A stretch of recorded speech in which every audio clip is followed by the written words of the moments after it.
Barang bekas yang ada di rumah bisa bermanfaat loh. Salah satunya dapat dimanfaatkan untuk menunjang desain lanskap taman rumah.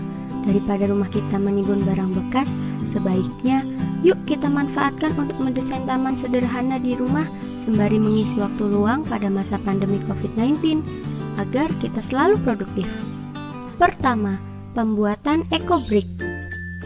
Dikutip dari kompasiana.com, eco-brick berasal dari kata ekologi yang berarti ekologi dan brick yang berarti batu bata atau bisa disebut juga dengan bata ramah lingkungan. Ide ini pembuatannya dicetuskan oleh pasangan suami istri Russell Marier, pria asal Kanada, dan Ani Himawati, perempuan asal Indonesia, yang memiliki rasa kepedulian sangat tinggi terhadap sejumlah negara berkembang di Asia Tenggara khususnya dalam menghadapi permasalahan sampah plastik. Eco-brick ini terbuat dari botol plastik yang diisi dengan sampah plastik hingga padat. Cara pembuatan eco-brick itu sendiri memang tidaklah bisa cepat, walau terlihat sederhana, yaitu melalui botol plastik ukuran 600 ml diisi sekitar 250 gram sampah plastik atau sama dengan 2.500 lembar plastik bungkus mie instan. Sedangkan untuk botol plastik ukuran 1,5 liter yang dapat diisi sekitar 600 gram atau hampir sama dengan 6.000 lembar plastik bungkus mie instan.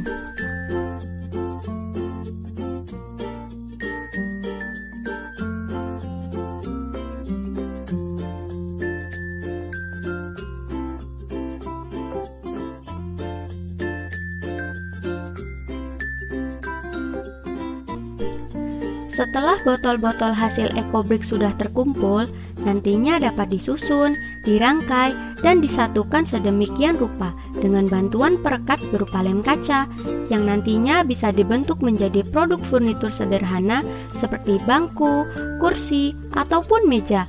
Kemudian, misalnya bisa ditempatkan di sekolah-sekolah, taman rumah, taman kota, ataupun area publik lainnya. Bahkan bisa dimanfaatkan sebagai bahan untuk membuat tembok seperti pemakaian batu bata pada umumnya loh. Dengan sedikit contoh di atas, kita sudah bisa membayangkan seberapa banyak sampah plastik yang bisa kita padatkan dan kita manfaatkan kembali tanpa harus membuang atau membakarnya lagi, hanya dengan bermodalkan satu botol bekas air minum dan sampah bungkus sisa mie instan atau sampah plastik lainnya. Karena berdasarkan hasil survei World Instant Noodles Association atau WINA per Mei 2018 bahwa Indonesia kini telah berada di peringkat 2 dalam mengkonsumsi mie instan terbesar di dunia setelah Cina, yaitu sebanyak 12.620 juta porsi. Sudah tidak terbayangkan lagi berapa banyak sampah yang dihasilkan, dan itu baru dari bungkus mie instan saja, belum termasuk yang lain. Dengan cara eco-brick ini dirasa dapat membantu serta menekan persoalan penghasilan sampah di Indonesia. Tips-tips mendesain taman rumah sederhana dengan memanfaatkan barang bekas. Pertama, siapkan lahan rumah yang akan dibuat menjadi taman sederhana. Lahan yang sudah dipilih kemudian dibersihkan dan dirapikan dari sampah maupun benda-benda yang mengganggu. Kedua, membuat desain taman yang akan dibuat. Desain yang dirancang menyesuaikan luas lahan yang akan dijadikan taman, bisa mendesain sesuai keinginan. Dengan membuat gambaran desain taman akan memudahkan saat pengerjaan nantinya. Ketiga, siapkan barang bekas yang akan dijadikan dekorasi taman, contohnya yaitu eco-brick. Setelah lahan siap, siapkan eco-brick dalam jumlah yang cukup banyak, kemudian mulai menyusun sesuai dengan desain yang telah dibuat sebelumnya. Keempat, tambahkan tanaman dan dekorasi lainnya.